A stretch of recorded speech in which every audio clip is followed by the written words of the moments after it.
I'm Alison, and this is my friend Regina, and I say friend deliberately. Last year, I spoke about the trouble with the food system and sort of trying to put it into a historical context. And I remember standing here with my sweaty palm, hoping that this very smart professor, who had just spoken about class and race in the food movement, liked what I had to say. And I'm happy to say that she did. And our relationship has grown tremendously in a year. It's funny, like the update is actually about us, not necessarily about what I spoke about. There isn't all that much directly to update you on about my speech, so this is what we did.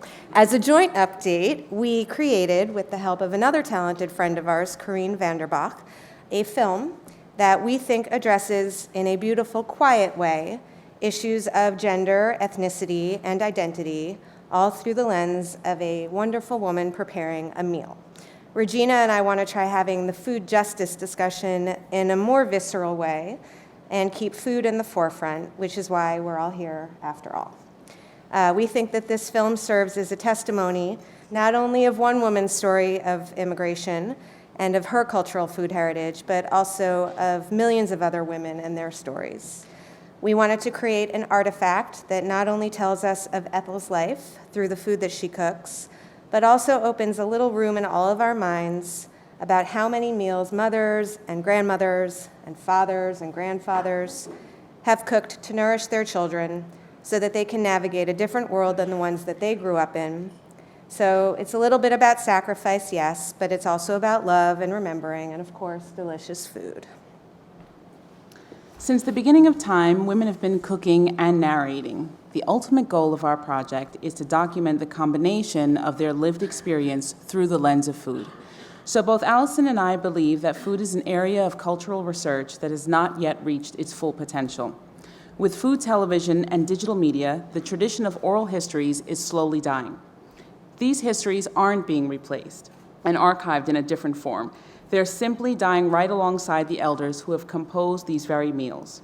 We're losing recipes, we're losing traditions, and this project seeks to preserve these histories before they are lost forever. We aren't exactly sure what we want to do with our lovely film, but we can see many possibilities, from the artistic world to the educational sphere. For right now, we want you to be captivated by the living history of one woman and her story. Ideally, we'll create a living library of many of these testimonies, or possibly a fund to help young filmmakers make similar projects about their ancestors. We want to show that politics, culture, and narratives of immigration can be told through the production of a single meal without much talking from us.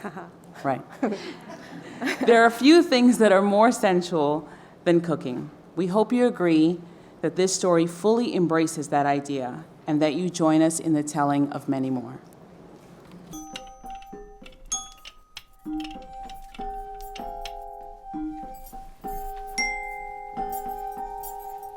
All right, so now we're gonna do magic.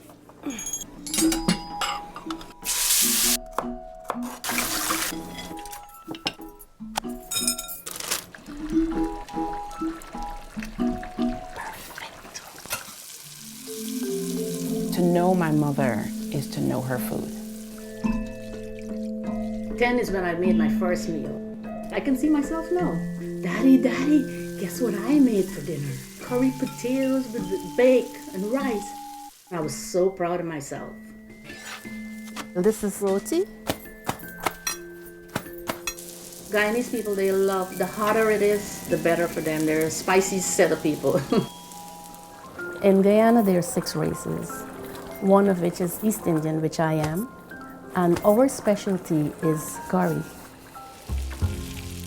It's green mangoes, which we try to get organic.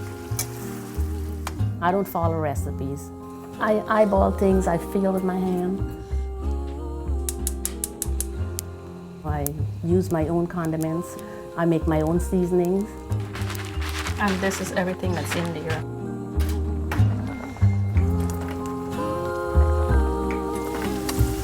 Oh my God, this is delicious, I have to say. When I first arrived in New York, it was so difficult for me to find the ingredients.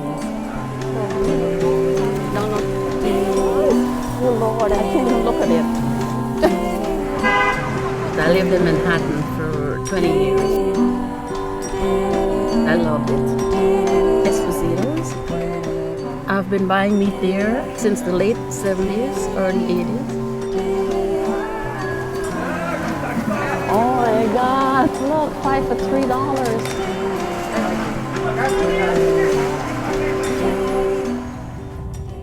I learned to cook because I guess I had no choice. I'm the youngest of 8. My mom and my dad work. My mother was a rice planter, and my dad worked for the sugar estates.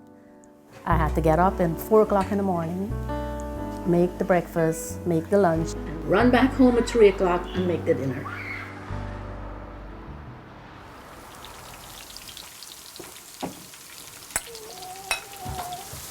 You making bake? No, honey, I'm making roti. Oh.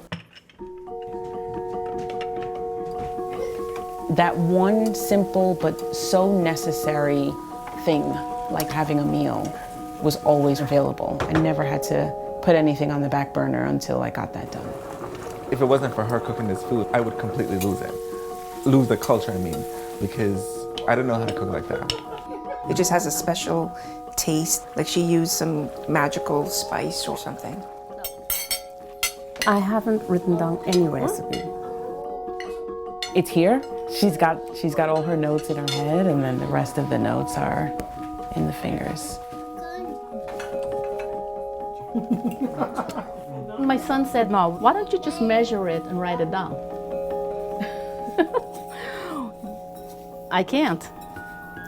So it's probably a secret.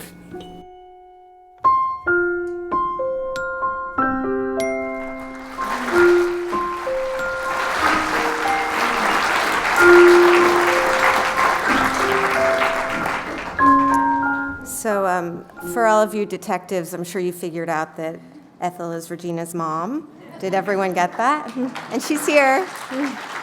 And she's shy, so we won't point her out. We just wanted to tell the story. And I think there are a lot of stories out there. And those stories are being lost, along with culture and recipes. And we made an artifact. And hopefully it will trigger other stories like that.